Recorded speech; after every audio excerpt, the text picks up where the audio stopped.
จ็บซื้อหน้าผู้ไทยแก่บัณฑิตอายุ30 ปีอยู่บ้านสุขุมวิทสุขุมวิทเพื่อเก็บภาษาเขาหัวของวันที่11 เดือนหาจากวันที่3 เวลา 12 โมงตอนเที่ยงโดยอาการถอกถอกในการปิดเพื่อผู้ทันหมอตรงไหนทรงสนามให้แก่คนเจ็บ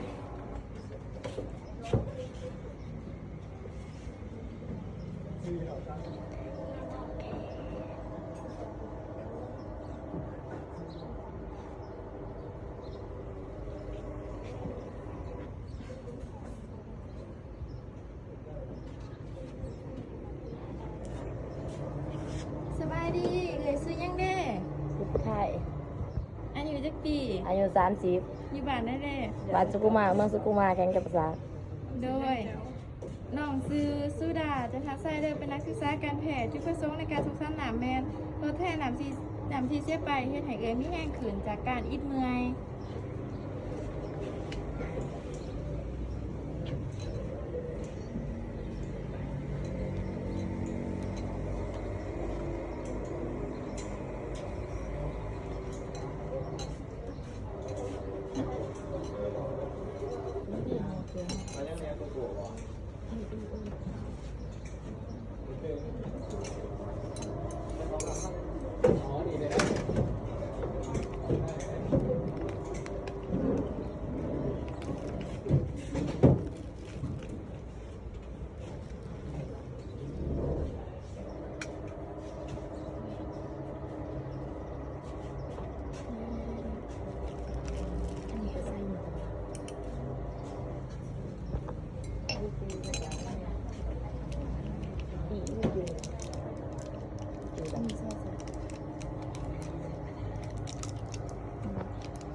เ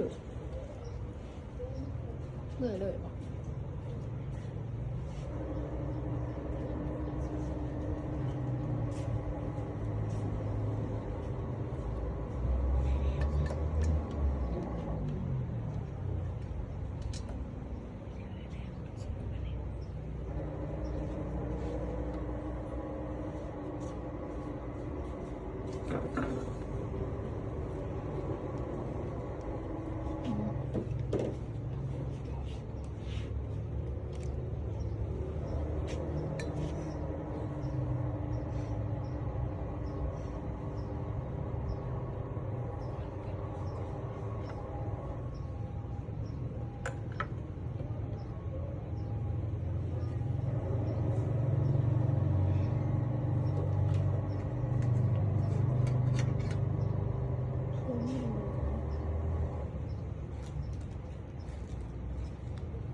เนี่ยเริ่มเอื่อยถามว่า